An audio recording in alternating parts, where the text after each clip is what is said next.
अस्सलाम वालेकुम। आज की इस वीडियो में हम सिंपल पेंडुलम को डिस्कस करेंगे। A simple pendulum is an idealized model consisting of a point mass suspended by a weightless, inextendable string supported from a fixed frictionless support। Simple pendulum में क्या होता है, एक स्ट्रिंग होता है जिसका वेट क्या होता है, नेग्लिजिबल होता है और ये स्ट्रेच और कंप्रेस नहीं होता। और इसके साथ हमने एक मास अटैच किया होता है और ये जो स्ट्रिंग है ये एक फिक्स पॉइंट के साथ टच होता है। तो जैसे ही हम इस मास को लेते हैं और फिर इसको रिलीज करते हैं तो ये क्या करता है, एक सिंपल हार्मोनिक मोशन परफॉर्म करता है। ठीक है। और सिंपल हार्मोनिक मोशन में हमने पढ़ लिया था कि जो रिस्टोरिंग फोर्स होती है वो किस चीज़ की डायरेक्टली प्रोपोर्शनल होती है, वो डायरेक्टली प्रोपोर्शनल होती है डिस्प्लेसमेंट के। ठीक है। और ये नेगेटिव साइन क्या शो कर रहा है, अपोजिट डायरेक्शन।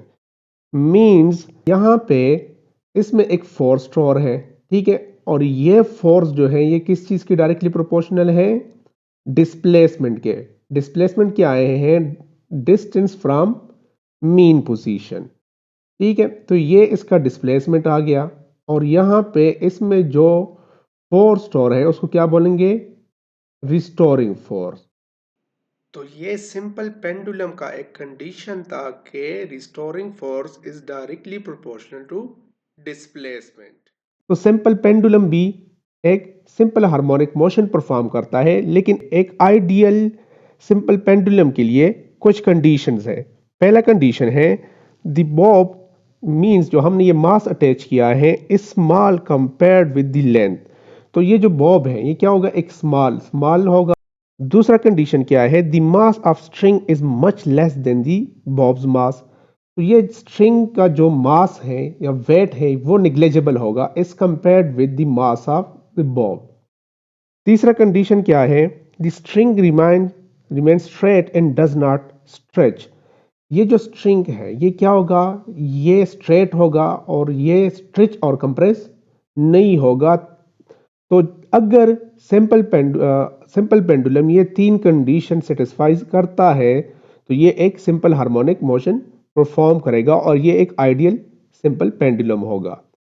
अब सिंपल हार्मोनिक मोशन में क्या होता है कि रिस्टोरिंग फोर्स डायरेक्टली प्रोपोर्शनल होता है डिस्प्लेसमेंट के। तो आइए हम सिंपल पेंडुलम के लिए इस इक्वेशन को सेटिस्फाइड करते हैं।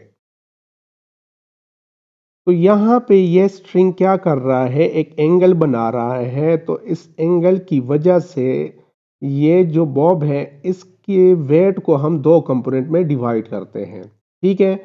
पहला है एम जी कॉस थीटा, क्योंकि वेट एम जी के इक्वल होता है। दूसरा कंपोनेंट है एम जी साइन थीटा।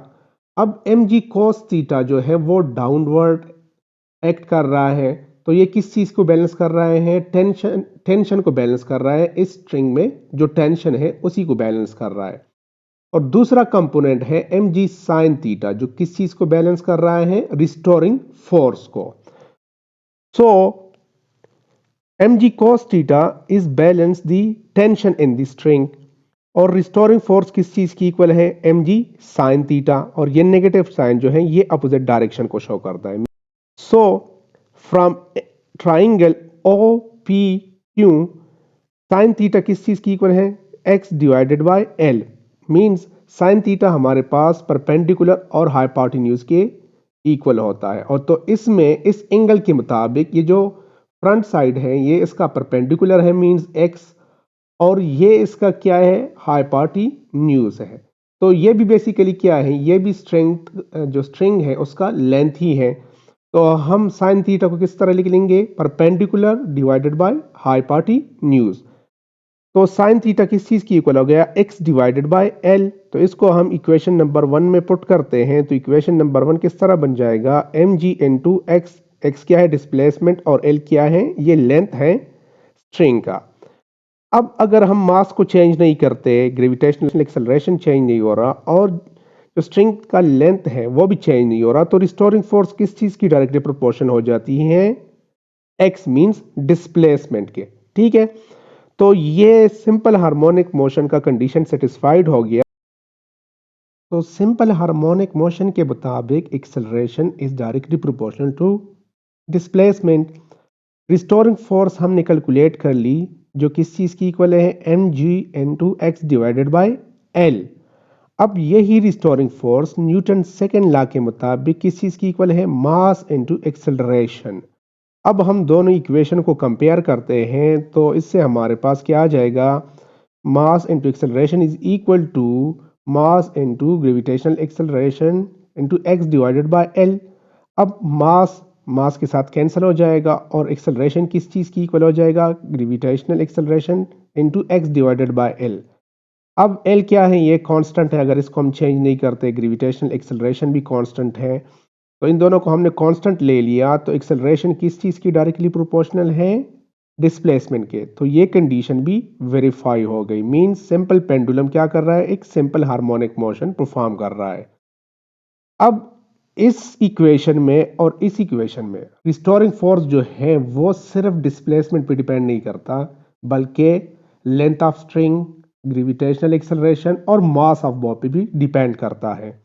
इस तरह एक्सेलरेशन भी displacement, length of string and gravitational acceleration पे डिपेंड करता है।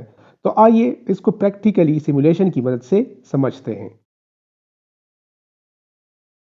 तो हमने जो इक्वेशन डिराइव कर ली है उसके मुताबिक एक्सेलरेशन डायरेक्टली प्रोपोर्शनल है डिस्प्लेसमेंट और ग्रेविटेशनल एक्सेलरेशन के, और इन्वर्सली प्रोपोर्शन है लेंथ ऑफ, ये जो स्ट्रिंग है इसके लेंथ के इन्वर्सली प्रोपोर्शन है। मींस अगर आप स्ट्रिंग की लेंथ को बढ़ाएंगे तो एक्सेलरेशन डिक्रीज होगा, अगर आप ग्रेविटेशन एक्सेलरेशन और डिस्प्लेसमेंट को बढ़ाएंगे तो एक्सेलरेशन इंक्रीज होगा। तो आइए इस प्रैक्टिकल सिमुलेशन से इसको समझते हैं।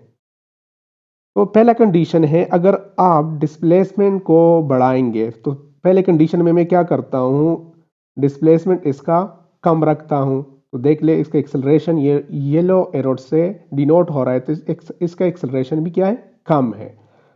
अब मैं इसका डिस्प्लेसमेंट बढ़ाता हूँ तो देख ले एक्सेलरेशन भी क्या हो रहा है, ज्यादा हो रहा है, जो कि ये इस येलो एरो से डिनोट हो रहा है। तो पहला कंडीशन तो सेटिस्फाइड कर गया। अब दूसरी कंडीशन में क्या है, अगर आप ग्रेविटेशन एक्सेलरेशन को बढ़ाएंगे तो एक्सेलरेशन इंक्रीज होगा। अब मेरे पास जो ग्रेविटेशन एक्सेलरेशन है वो अर्थ का है 9.81, तो मैं इसका एक्सेलरेशन चेक करता हूँ तो देख ले एक्सेलरेशन जो है वो नॉर्मल है। अब मैं क्या करता हूं कि इसका ग्रेविटेशनल एक्सेलरेशन बढ़ाता हूं, तो आप देख सकते हैं एक्सेलरेशन इंक्रीज हो रहा है। तो means acceleration is directly proportion to gravitational acceleration. तो तीसरा जो एक्सेलरेशन डिपेंड कर रहा है वो किस चीज़ पे डिपेंड कर रहा है, लेंथ पे। अगर आप इस स्ट्रिंग के लेंथ को बढ़ाएंगे तो एक्सेलरेशन क्या होगा, डिक्रीज होगा। तो आइए इसको चेक करते हैं। तो इस कंडीशन में मेरे पास जो लेंथ है वो इस यहाँ पे है, तो आप एक्सेलरेशन को देख सकते हैं कि ज़्यादा है। ठीक है, लेंथ जो है वो कम है तो एक्सेलरेशन क्या है, ज़्यादा है। अब मैं लेंथ को इंक्रीज करने वाला हूँ, तो जैसे लेंथ को इंक्रीज करूँगा तो क्या होगा, एक्सेलरेशन डिक्रीज होगा। अब मैं लेंथ को फिर क्या कर रहा हूँ, कम करने वाला हूँ, तो देखिए एक्सेलरेशन कितना बढ़ गया। मींस लेंथ को अगर आप कम करेंगे तो एक्सेलरेशन इंक्रीज होगा, और अगर इसको बढ़ाएंगे तो एक्सेलरेशन डिक्रीज होगा। तो उम्मीद है इन सिमुलेशन और इन एग्जाम्पल की मदद से आपको सिंपल पेंडुलम समझ में आ गया होगा। Thank you.